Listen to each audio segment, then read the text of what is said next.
Je voudrais aujourd'hui traiter de quelques questions importantes qui touchent à l'Église. Il n'y a pas de sujet plus important que l'Église. Et en cette période de la fin des temps, il y a beaucoup de questions que les chrétiens se posent à propos de l'Église, notamment cette question: pourquoi y a-t-il autant de dénominations dans l'Église protestante? Alors je mets le mot Église protestante entre guillemets, et j'entends par là que c'est le résultat de la réforme initiée par Martin Luther au XVIe siècle, par opposition à l'Église catholique romaine, qui, elle, est le résultat donc de la proclamation de l'édit de Milan en 313 par l'empereur romain Constantin.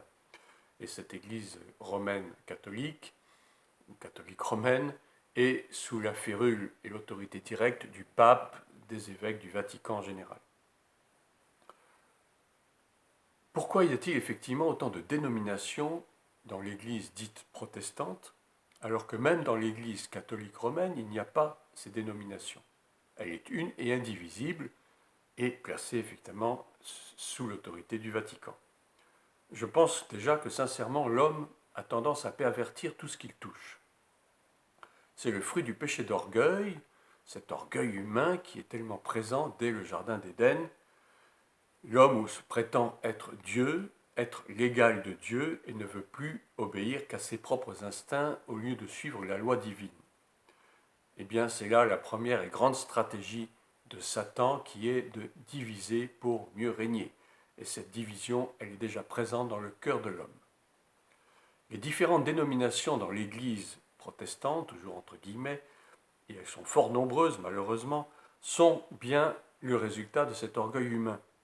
Chacun veut créer sa religion, son étiquette, sa dénomination pour mieux se démarquer des autres, qu'il va considérer bien sûr comme imparfaits et comme indignes. Cela tient essentiellement à des différences d'ordre dogmatique. Chacun veut interpréter à sa manière le canon des Écritures et se fabriquer ainsi une image déformée de ce qu'est véritablement l'Église en tant qu'ecclésia, en tant que corps de Christ. En effet, Jésus n'est pas venu du tout sur terre pour instituer quoi que ce soit comme religion ou comme dénomination religieuse. Bien au contraire, il a même systématiquement fustigé toute forme de religiosité de son époque.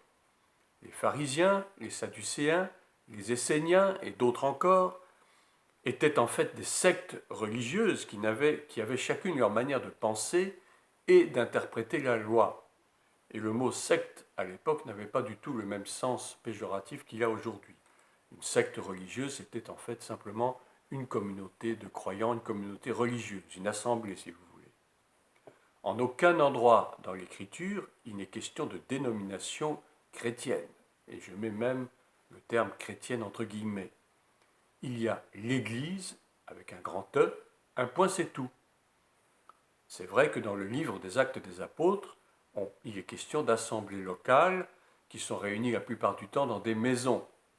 Et c'est normal, il faut bien que les croyants, les chrétiens, se réunissent pour prier ensemble, pour avoir de la communion fraternelle, pour la fraction du pain et surtout pour écouter l'enseignement des apôtres. Ce sont des choses que l'on ne peut pas faire, bien entendu, en étant seul dans sa chambre. Mais le fait de se réunir en assemblée locale n'implique pas du tout que le corps de Christ, c'est-à-dire l'Ecclésia, soit pour autant divisé et que chacun se mette à faire ce qu'il veut et créer ainsi sa propre doctrine. Jésus dit en Matthieu 16, verset 18, « Je bâtirai mon Église ». Il s'agit en fait bien sûr de l'Ecclésia, en tant que corps établi, fondé sur le roc, sur la pierre angulaire, sur le fondement véritable qui est Christ lui seul. Il n'est absolument pas question ici de dénomination. Et si aujourd'hui on trouve des dénominations, certaines même séculaires, comme l'Église réformée, l'Église calviniste, l'Église luthérienne, eh bien on trouve à l'intérieur même de ces dénominations dites séculaires des églises comme les pentecôtistes, les évangéliques, les adventistes et je ne sais quoi, et encore même à l'intérieur de ces dénominations, chacun y va de sa petite étiquette particulière, comme s'il s'agissait d'une propriété privée. malheureusement, tout cela résulte du fait que le corps de Christ est divisé à cause de toujours ce même péché d'orgueil. Paul nous pose la question dans 1 Corinthiens 1,13, Christ est-il divisé? Paul a-t-il été crucifié pour vous? Ou est-ce au nom de Paul que vous avez été baptisés? Déjà à l'époque où il écrivait ces lignes, sous l'inspiration du Saint-Esprit, les croyants commençaient à vouloir se démarquer. Les uns étaient pour Paul, les autres pour Apollos, d'autres encore pour je ne sais qui. Et Paul commençait vraiment à éprouver de la peur et une certaine crainte par rapport à ces divisions naissantes. Eh bien, aujourd'hui, c'est la même chose, mais à l'échelle mondiale, ce qui est encore bien plus grave, les croyants font chacun de leur côté ce qu'ils veulent, ils se réclament de tel ou tel, en oubliant que c'est Christ et lui seul à qui nous devons faire allégeance et obéir par rapport à la parole. C'est une véritable plaie pour l'Église d'aujourd'hui, je le dis, cette division est une plaie, et j'ajouterais même qu'elle est scandaleuse. Elle est un scandale parce que les chrétiens n'ont rien compris à ce qu'est véritablement l'Ecclésia.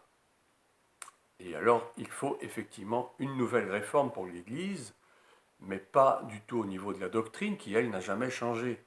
Car Christ n'est pas venu pour abolir la loi, il le dit lui-même, et cette loi est représentée pour nous par la saine doctrine. Pas du tout, la réforme, c'est d'abord celle de nos cœurs divisés. Effectivement, nos cœurs sont divisés, et cette division entraîne de facto la division dans le corps de Christ, avec les dénominations, toutes ces bagarres auxquelles on assiste, ces inimitiés, ces faux enseignements, ces fausses prophéties, ces fausses doctrines qui n'ont aucun sens, qui entachent l'Église de Dieu et qui provoquent sa colère. Cependant, je ne dis pas qu'il n'y ait pas aussi des réformes à faire à l'intérieur de certaines églises, de nos dénominations, et ces réformes qui ne font, enfin, par rapport à ces pratiques qui ne sont en fait que des règlements intérieurs qui sont des ordres d'hommes, des pratiques humaines et qui n'ont rien à voir avec les enseignements de Christ. Tout cela, une fois de plus, c'est le reflet de l'orgueil humain. Et je terminerai par cette phrase de Pierre dans sa première lettre au chapitre 4, « Car c'est le moment où le jugement va commencer par la maison de Dieu. Or, si c'est par nous qu'il commence, quelle sera la fin de ceux qui n'obéissent pas à l'évangile de Christ ?» C'est la question que je nous pose aujourd'hui.